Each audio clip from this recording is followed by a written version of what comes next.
Hello and welcome to another edition of Tech Enthusicast. I'm one of your hosts, Neil. And I'm your other host, Simon. Now, I wanted to start this week by touching on last week's, because last week's podcast just wasn't long enough. No, it needed more content. I think it did. Yeah, the 50 minutes. Or was it 57 minutes, wasn't it? No, it was about, I think it was 47 something or other. Oh, okay, we're all well off our 1 hour limit then. Yeah. But yeah, it was just after we did the podcast. I'd then read a great article on where the start menu actually came from. And it turned out they were doing some usability testing on Windows 3.1. And they had the developers there, and they brought in a behavioural scientist. So they were watching these people, and this guy was trying to use Windows. And the task was, I think, to create something on a word processor. And he sat there for 10 minutes and couldn't open the word processor. So then he left, and the developer was saying, the problem is, he was just an idiot. Users are idiots. They don't know what they're doing. Obviously, it was just really stupid. So they went to speak to him. Turned out he was a rocket scientist. Oh, shit. Yeah. Right. So probably not the stupidest guy in the world. And it just demonstrated just how bad Windows 3.1 was. Yeah.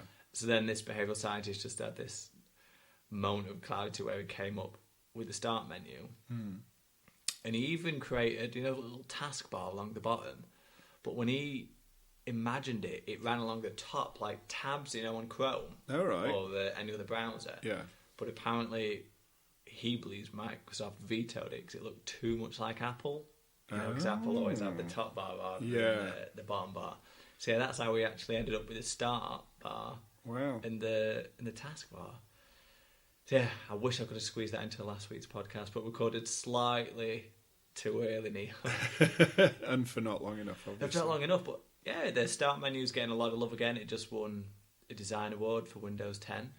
Yeah, and I've got Windows 10 on my machine now, and it does look really nice. And I think they've gotten rid of some of the bloat from the start menu as well, because there were always folders in there for like photos and media and stuff that they obviously realised nobody uses those folders. You can heavily customise the start bar this time now, can't you? As well? Yeah, so you can get rid of the active tiles or change the colours. Yeah, and everything. So it's stripped down, and it looks like there's more there, but it's because it's customisable, it's more useful as a tool. But yeah, I like it. It's good. I mean, it's bizarre because I don't use the machine heavily because I got it, and I was like, "Yay! What can I do to kind of take this puppy for a test drive?" Let's use Edge. Let's get on the internet. Yeah, Edge is all right, but I think it's very different to Chrome, and I'm so used to using Chrome. Talking about browsers, I read something really interesting. I think it was an article by, was it Battery Box? Could have been Battery Box. Because I don't know if you've noticed, but Safari's been getting a bit of stick for being the new Internet Explorer. All right. Lagging behind. Yeah. So they ran some battery tests of Chrome versus Safari versus, what are the browsers? A number of the browsers anyway. Yeah. But depending on your browser, the battery usage was so different. Yeah. I think on Safari you got an hour and a half more. Really? Yeah, from the battery. That's just how efficient it is compared to the other browsers in terms of CPU and power consumption. Right. So it gets a bit of stick for perhaps not being as cutting edge as Chrome. What was that on mobile or like? Oh, do you know what? I read a snippet. Right. So I would imagine it's going to be laptop because when you're using a browser on iOS, you have to use WebKit anyway. Oh yeah, true. So you can't use your own engine, so it wouldn't make much difference. So I would imagine because of that, it would have been a specific laptop. So maybe, digging into it, if it was a MacBook, you could argue, Safari should work better on a MacBook. But then at the same time, Google should have the developer chops to make it work good on a MacBook. True. I found that really interesting. Huge amount of battery life extra just by running Safari. So big love of Safari. But now Windows 10, I'm back on the Raspberry Pi addiction. It's got me again. So I'm on to the Pi 2s now. Yeah. So I'm thinking about just popping Windows 10 on a Pi 2. I'd be interested to see what that looks like. I just want to see how it runs. Yeah. So I'm probably going to do that in the next couple of weeks. Cool. I'm not too sure if I'm going to be able to boot up the narrator or anything, because I think that might be a bit too CPU intensive for the Pi. But we'll see. I don't know, maybe the stripped down version for the Pi will have a narrator. Yeah. And it'll be quite impressive. Mm. We have to get an Xbox soon anyway. Yeah. So they're bringing Windows 10 to Xbox. I'm not entirely certain what that means, but I think it's from a design perspective, it's going to be the base OS. Yeah. And then the Xbox UI is going to sit on top of it. Yeah. Then because it's got the Windows 10 base, you'll be able to start using things like Cortana. Yeah. And then over time, I'm sure they'll start slipping in apps like Edge and so on. Well, there's already the Bing search on there, which will be improved by Cortana. And there's already a ton of apps for the Xbox, so it'll be kind of integrating those things. It'd be interesting to see, would the Xbox be able to become a home computing platform with Windows 10? For example, if all of a sudden you were using Office 365. Yeah. Because that would be, you can pick up an Xbox One for how much? Probably used now, 200? Yeah, probably about that. So yeah, a pretty good computer that can play games. And they've just announced a chat pad. Yeah. So you could type. Yeah. For £200. Seems like a pretty good deal. It really does. It harps back to the days of when you could run Linux on the PlayStation. Yeah. Because you could buy the Linux kit. Yeah. I wish I'd have bought that.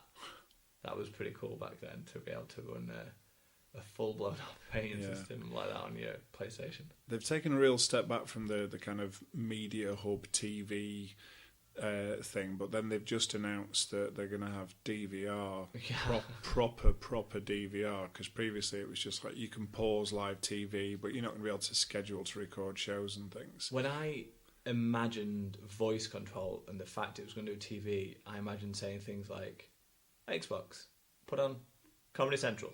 Yeah. The Xbox just turned on. Maybe right now it's putting on Comedy Central. It's not connected to a TV in that way, so it won't be. But yeah, you just switched it on. It would be pretty cool if, Cortana. Yeah. And you can do things like, record whatever episode of whatever. That would be amazing.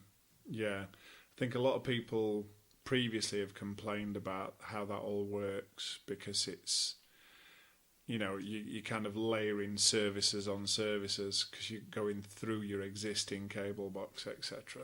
Yeah. But yeah, I don't know. I mean, there's always room for improvement. But the fact that you will actually be able to schedule records for shows is pretty cool, really. Yeah, I kind of find it cool when you could do that on the Sky app on your phone. Yeah. You could just set I remember a show doing to that. record, yeah. Being at like somebody else's house and going, oh man, yeah, I want to watch that, and then just setting it to record from my phone. Yeah.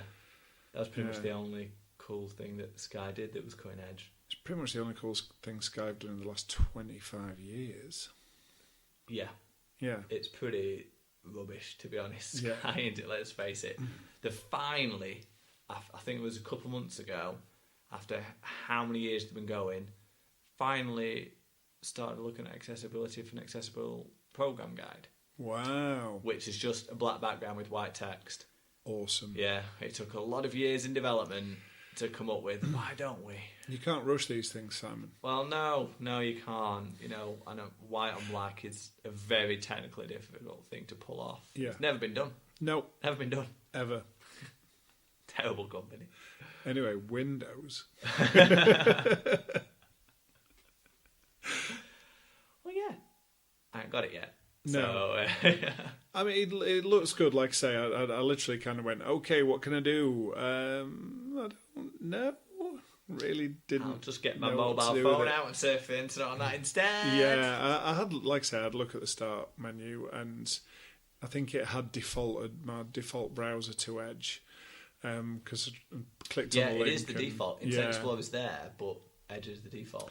Yeah, But I'd upgraded and Chrome was previously my default, right. So it had changed that. They've changed the way when you install a browser as well. Right. You no longer get the splash about setting the new browser as default. Oh, right. You've actually got to go into the settings yourself. I thought they were forced to do that at some point by some kind of governing body. I don't think they were forced to do it by the EU. I think what they got told off of was pre-packaging a browser so people didn't have a choice. Right. And now they're pre-packaging 2 browsers so people do have a choice.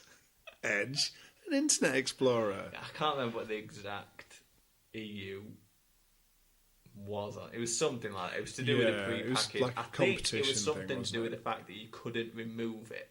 Yeah. Yeah. So you couldn't uninstall Internet Explorer at that point in time. Yeah. Because I believe they claimed it was integrated into the File Explorer.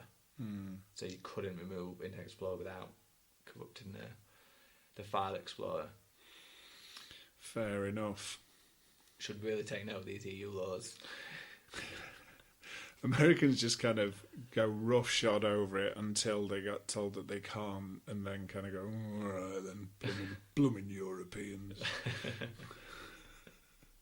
Tends to be the stand that you see, but yeah, like all those Apple ads. Well, the Apple ads now are getting so out there in terms of not really demoing, hey, look what our product does. Yeah. Look at the emotional response our product could produce. Yes. Buy it, please. Yeah. Here's some idyllic kind of picturesque views of families and people swiping and doing things. Although with a little bit of the best jingly execution jangly of guitar that, over the top. I thought was when Google did the email account. When it was sending themselves emails for 18 years. That made me cry. That was a beautiful commercial. It was a fantastic commercial. I wonder how many people started email accounts for the children at that point. Yeah, that was a really effective commercial. Yeah, that was very, very well done. Talking about PR, Neil, Oneplus PR this week. Right. They usually have off-the-wall PR. Yeah. But this week, the CEO sketchy. jumped it up a notch. Yeah. By saying they've got an even better smartphone coming out than the OnePlus 2 before. He didn't say better. He didn't say either or. He didn't say whether it was better, whether it was a dumbed-down one. He just said another. Oh, well, I believe the wording was, he thought the OnePlus 2 was going to be his daily driver until he saw this other phone. True, he did say that. Saying that does suggest that possibly it's, a better looking phone, higher spec phone. Hang on a minute. He thought the OnePlus 2 was going to be his daily driver until he saw this surprise phone he had no idea about as the CEO of the company. I think maybe you see a vendor of a product, but then obviously now he's got the final release. Kind of, but he does say in his own words that the OnePlus 2 final release production version is really nice, but this other phone is wow. So it's a bizarre move. It's a ballsy move. It's hard to understand how this will have a positive effect on OnePlus 2 sales days before it actually is released. The pre-order invite list is up to 2.5 million just before we started recording this show. Yeah. So when we jumped on that list, it was it was about 400,000. 400,000, yeah. So it's added 2 million since we got on the list. Yeah, it's a lot. Yeah, well, I'm no idea with that guy. He's so off the wall. Yeah, coming out and he thinks it's Elon Musk. I think you're right. I think he does. Yeah. Let's do a pre-announcement suggested announcement to watch my stock price jump so I make 2 billion. Yeah. Next we'll be releasing trailers for announcements. Well, one tweet can be just enough. It can. Now, it'd be interesting. I still really want to get hold of that phone. Yeah. I think I'm moving more towards the OnePlus 2 over the Motos now. Yeah. Definitely going to get the OnePlus 2. Yeah. I think I'm definitely going to get the OnePlus 2. I'm hoping to be in the first wave if I can stay within that 50,000 bracket, which I currently am. Yeah. Did you say next Tuesday? Tuesday's the release, yeah. So yeah, not long, hopefully, if I don't slip another 10,000. Although I've only slipped 20,000 places and they've added 2 million people. Yeah. So that's not a bad slip. It's not bad. To say they've added 2 million more. Yeah, I'll still win list. Yeah, but I said it last week, I know I did, but yeah, Oneplus One is a great phone, and I'm just really looking forward to the Oneplus 2. Yeah, well, the price point is great for the spec. Definitely. To be honest, I'm interested in some, for once, usually I hate this about Android phones, how everyone adds their own, well, not really bloatware, but additional wear. Yeah. So the additional gestures that they've added, I'm actually really intrigued to use. And even on the OnePlus One, some of the extra apps, like there's a screen recorder app on the OnePlus One, so you can record whatever's going on your screen at that point in time. Yeah. Which is, it's an absolute boon for app developers. Definitely, yeah. Yeah, I remember for iOS, an app released on the store just before it got pulled that allowed screen recording. Yeah. And I think the way it did it, this was a real shanky way to do it. But it took loads of screenshots, in really quick succession, and then turned on the mic. Right. So it not only got ambient noise, but the app noise. Yeah. And then stitched it together. Wow. Yeah, it wasn't the best solution, but it was a way to do it on iOS, but now it's built into Xcode. You can actually put it into an app now. Screen recording. Right. Well, Twitch and things are so big now. Yeah, true. That they're trying to introduce it in the app development process. So when you're developing now, you can add a screen recording function to a game or an app. Is that for iOS 9 then? Or? Yeah, that's for iOS 9. Okay. Well, iOS 9's not too far away now. No, just around the corner. It's October-ish and it'll be out. Yeah. Yeah. So what other tech news did we have this week, Neil? Well, there was something else you wanted to say about Windows in relation to Weezer. Oh, God, yeah. That was while I was reading and got, down the rabbit hole, isn't it? Yeah. So I was reading about the start menu, Windows 95, and then I was thinking to myself, I can remember having the Windows 95 disc. Yeah. Back to the old pirating days. Me and a friend bought a copy, a real copy, and shared it because we couldn't afford a copy each. Yeah. So I had the disc, I took it home, went to install it. And then I was navigating through the folders and I came across a music video that was hidden in the folders, and it was Weezer, Buddy Holly. Right. And the entire music video had been put on the CD. Yeah. Like nowadays with YouTube, that seems something so accessible. Back then, to see a music video full length on your computer was jaw-dropping. You're like, what's this? It's a movie file. Wow. For the youngsters amongst you, it was called Windows 95 because that's when it came out. Yeah. So I think that was one of my first introductions to Weezer. Yeah. So when did Weezer start releasing? Would that have been at the early it would 90s? Have been. Yeah, it would have been around then. Yeah.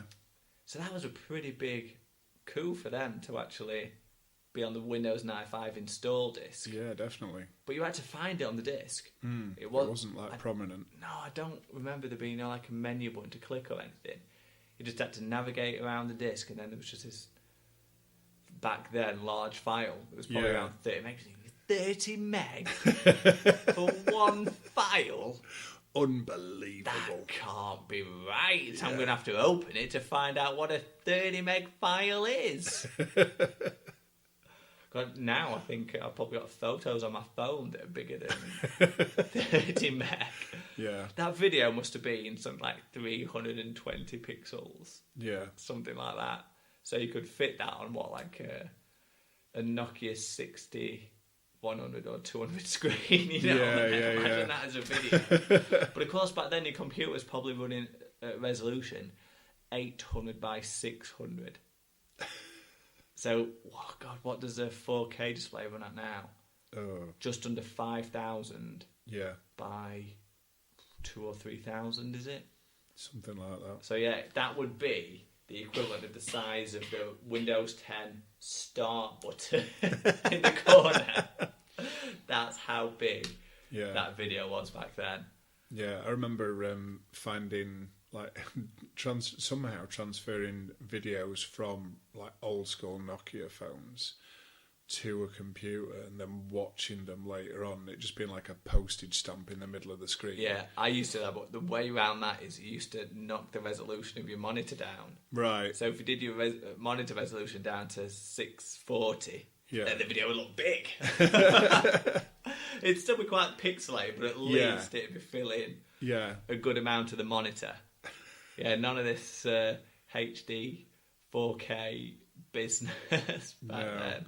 I still say when I remember saying it to somebody when they first brought HD out, and I was like high definition. That's kind of capping yourself really with that description. I hope they go the Street Fighter route of naming schemes, so you get like Super HD, Alpha plus Championship we went Edition, to Ultra HD, didn't we? Yeah, Ultra HD. Yeah. So they kind of did follow that naming scheme. I don't know where they're going to go after UHD. No. It was even making... Well, they're just talking Ks now, aren't they? 4K, 5K. Yeah, because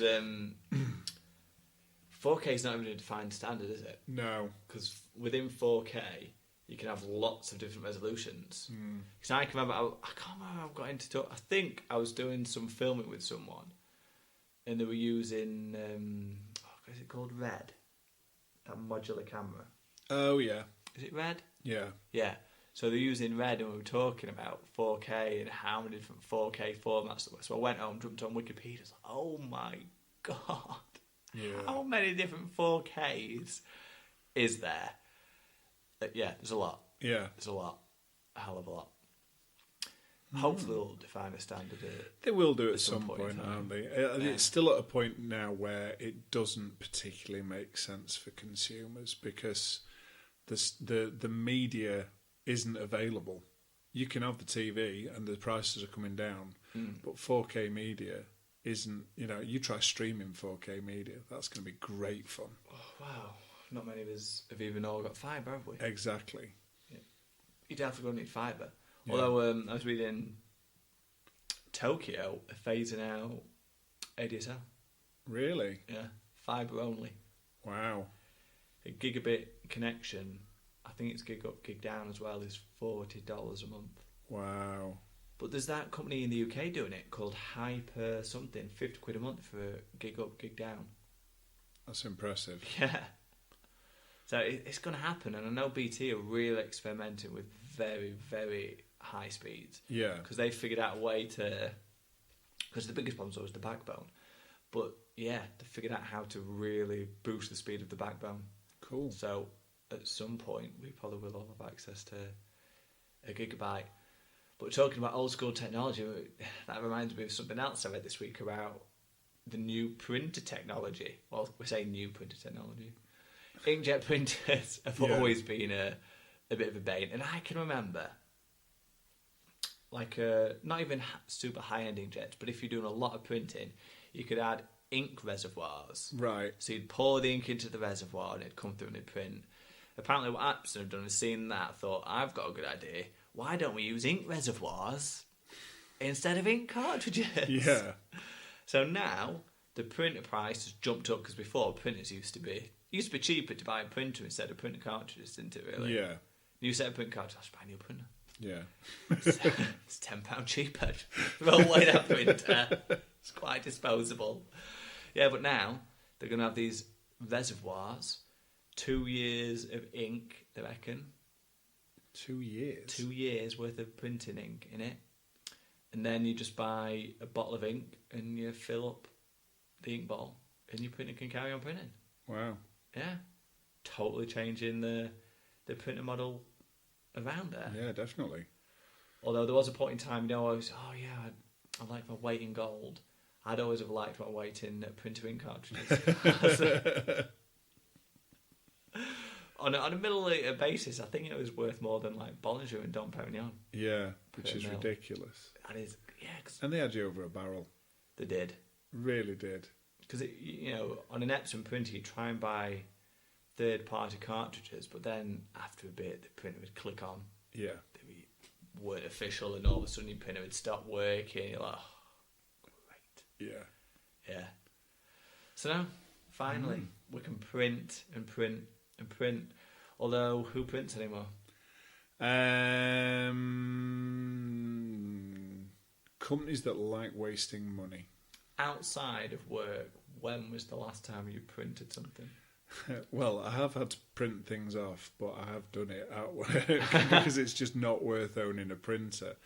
But it probably happens maybe 4 times a year for me. Yeah. I do know people who holiday a lot and print off like boarding passes and things like that. Yeah, that's what Apple Watch is for. But yeah, it's probably 3 or 4 times a year I need to print something off. The only thing I have to print now, and it always grates me every time, is whenever I get a contract through, I have to print it, sign it, scan it, send it off. I'm thinking, can we not use an online digital setup for this, where I just click a button or type in my name? And it seems so outdated for any company now to be doing that, especially for why I'm signing contracts. It's just, oh, come on. Just send it me digitally. Simon, the other day, I had to send a fax at work. Do you know what? Right, when I used to be at work, I didn't know how the fax worked. Right. I used to go into the office and say, can someone send this fax? Because it's just too old for me. I don't want to learn how to use it. It's too antiquated. There's just no point. Someone else send this fax. I'm having nothing to do with it. I used to hate. So it's like, which way did Randy put it? I don't. You can tell me, but I'm not listening because I don't want to learn. I do not want to know how to use the fax machine. Yeah. Oh, I hate fax machines. Can you remember when you used to ring a number and you accidentally got the fax machine? Oh, yeah, that happened to me the other week, actually. Really? Yeah, I was presented with 2 phone numbers in an email. One was their phone number, the other one was the fax one, and I accidentally typed in the wrong one and got that in my ear, and it stung. That reminds me of the old 56k modem. Oh, God, tones. yeah. I used to know the tones, so I could tell what speed it was connecting at. Yeah. So if the tones changed before it connected, I knew it was going to connect at lower speed. So I'd disconnect it and then redo it. All right, Rain Man. Come on. It's back then I was using, was it FreeServe? Oh, yeah. Can you remember FreeServe? I do, yeah. Was it owned by Dixon? I can't remember. It's Dixon's, I think, wasn't it? Yeah, I can't remember. But you were only allowed 2 hours for free. Anyway. They weren't back then. Oh, were they not? No, okay. Dixon's bought Curry's a few years ago. Yeah. But yeah, you were only allowed 2 hours, then you had to disconnect. Oh. So at 1 hour 59 seconds, you'd like disconnect. You're like, read out. And of course, it would only become free after 6 p.m. So as soon as Simpsons used to come on television, I used to start dialing. And then hopefully by the time Simpsons had finished, you'd be connected at the speed you'd want. Yeah. So then you could stay on the internet for 2 hours, and obviously 2 hours on 56k, you got to visit 8 websites. Sweet. Oh no, back then, though. Look at least 2 naked ladies. You know what? I don't actually remember the internet being super slow because sites were designed for the connections. Yeah. And then it was a lot more simplistic. Yeah, as faster connections came out, you could see the complexity of the websites. And that's why we're having these big problems at the minute. I know a lot of tech blogs are really chatting about it, is even if you post up a 500-word article, the page load is around 14 meg. Crikey. And it's because of all the ad networks and pulling down this and pulling down that. But 14 meg for a 500-word article on a 56k modem, 14 meg would have taken an age. I can remember downloading 650 meg ISOs for Linux distros and stuff. And I was using FTP that could do Resume, and you were over the moon if you hit 7K down. Boom. 7K. You were like, oh my God, how fast is my internet connection? It's 7K. Have you heard about the Space Jam website? Oh, why does that mimic a 56 came out or something? No, the Space Jam website is still as it was when the movie came out. They haven't altered it. And Wasn't it's that still 1996 or something? Something like that. And basically, it's like an ongoing joke with the guys at Warner Brothers, like who deal with the website. Every time there's like some kind of crazy update, they do whatever they can to keep the Space Jam website intact. So if you go to the official Space Jam site, which I think is within the Warner Brothers site, it's like a sub-site, but it is intact as it was back in the 90s. I bet it loads like that. Yeah, I bet it does, and I bet it looks nasty. It might not on your Ultra HD screen. Yeah, it might look maybe pretty not. good. Maybe not, but they've just announced Space Jam 2. Yeah, is Jordan gonna? No, Who is it? I can't remember. Kobe? I want to say it's Kobe. LeBron? Or it might be LeBron. Probably LeBron. I don't do basketball. I'd have thought it'd be LeBron. I think it might be LeBron. It's either Kobe or LeBron. Well, Kobe's not exactly... No, you wouldn't have thought. He's not exactly family friendly, is he? Not really, no. It's probably LeBron, then. Yeah, it's probably LeBron. Yeah. Yeah. Better shot with LeBron. So that could put the original Space Jam site in danger. Oh, I used to have a Space Jam on the SNES. I think I only ever saw it for the first time about 3 or 4 years ago because it was on TV one day. The film, yeah. Have you ever seen the Michael Jordan life story? No. That's a good watch, actually. Because when he was a kid, he wanted to do 2 pro sports, but 2 pro sports is pretty much unheard of, isn't it?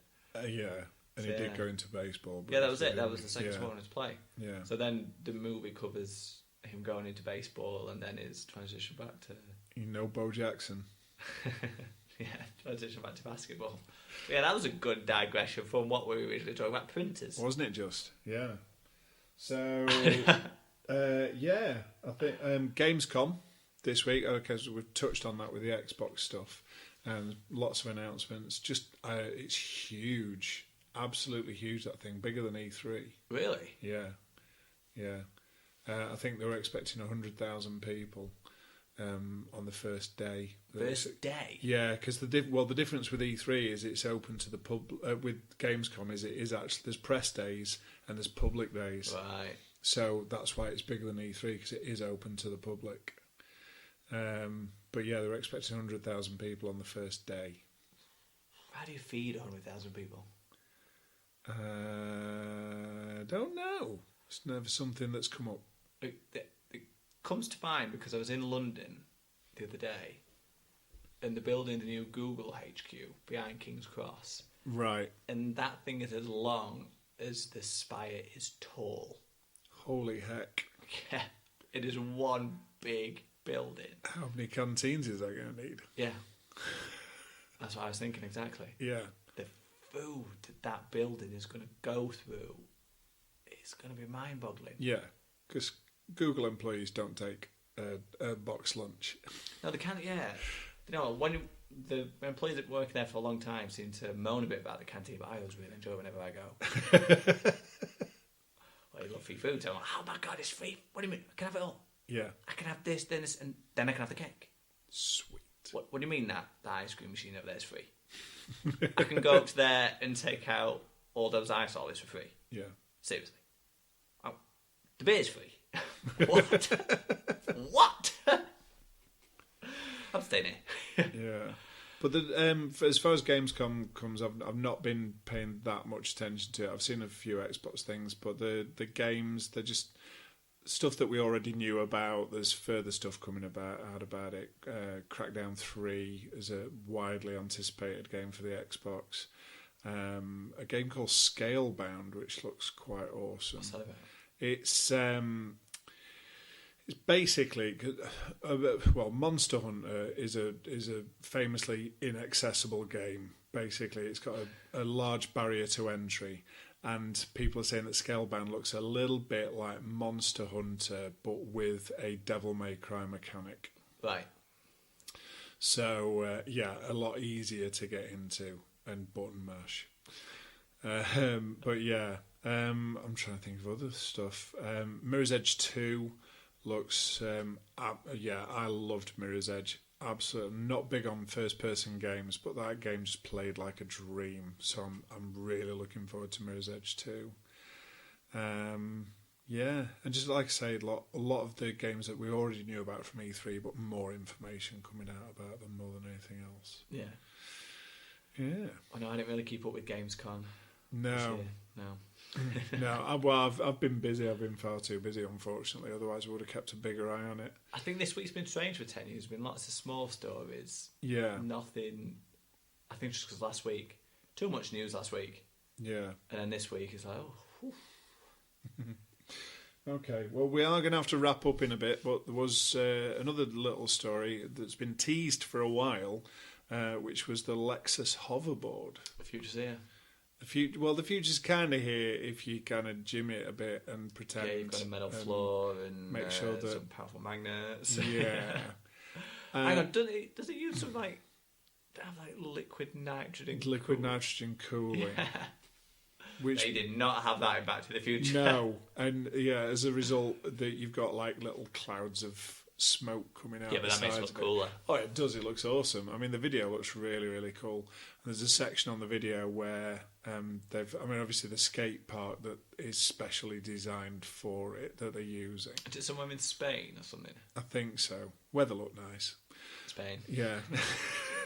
But yeah, there's a rectangle of water in the middle of the skate park, so you watched it skim over the top of some water. Oh, they're just trying to redo Back to the Future too. Yeah, I know. Scene. And you've no idea how deep the water was. On his first pass over, he jumped off it to safety, like halfway across, like implying that if he hadn't, he could have, because he'd not got enough speed up, he could have ended up under the water. But yeah, I'm sure that was done for effect. I don't know how much are these companies willing to put in an advertising campaign now. Yeah, because R&D on that device was not cheap. Yeah, and to say that, as we've already said, that this device cannot work in the real world. It has to have a very specific set of circumstances to work. I suppose you're setting the engineers a problem they've got to solve. Yeah. Maybe teaching that as... Because if you read that commercial at the minute, I've got who it is, but it's a car manufacturer. And I don't know if it can't... It's got to be legit, otherwise it won't get past UK advertising rules. Right. But you have to learn to do origami one-handed with your non-dominant hand. What? Yes. To improve your dexterity. So you're better at crafting to make these custom parts on the car. Holy heck. Because it's a UK commercial. Yeah. I've got to believe it's legit, because unless it's made explicit that it's a joke. Yes. Like that stupid fruit cider advert at the minute that really bugs me. But I could be totally wrong there, and next week I'm sure there'll be a retraction where I say that commercial was a straight up joke. Yeah. I've not heard of that, so I don't know. Yeah, well, I'm going to have to look for it after now. Shouldn't have done this while we were recording. I should have looked it up first. Yeah. And then I mentioned it. But if you've not seen the Lexus video, it's worth the hoverboard video. It is worth going and having a look. It does look awesome. You've got like the beginning of the video where people are like, they're obviously skaters trying to ride it, but obviously it's a different experience, and falling off it a few times. And then you see them actually, riding the board around the park really, really well. And then of course it's culminated at the end by a specially designed set of ramps. And the guy coming down the ramp, and just as he jumps over from one side to the other, a Lexus drives underneath. Really? Yeah. Oh, you wouldn't have thought they'd have tried to shoehorn in a Lexus car somewhere. Yeah, but it's a really, really cool video if you've got any interest whatsoever in a hoverboard, and if you haven't, what are you thinking? It's well worth a watch. It's good fun. Cool. I think we probably should wrap up there, because I'm sure we're definitely tipping beyond our... We're not too bad. We're not too bad for time, but yeah, we should wrap up. There's not much else for us to talk about this week, as we say. It's been a light week. No, although there was one last Taylor Swift announcement. Oh, of course, yeah. Go on then. Let's see what Tay-Tay's up to. This week, she came to the rescue of a group of elderly ladies. Right. They wanted to put on a performance that involved them performing to Shake It Off. Okay. The rights were pulled at the last minute, but thanks to a Twitter campaign, Taylor came to the rescue, gave them permission. And that's why this week the hashtag was Cray Cray for Tay-Tay. There aren't words. Just because I keep up my Taylor Swift news, Neil. I'd love to describe to you how uninterested I am. Unfortunately, words don't exist. Well, we're definitely going to have to wrap it up there then. Okay. Yeah, let's leave it on a high. Yeah, definitely. Okay, well, yeah. So, again, words and things that I want to say.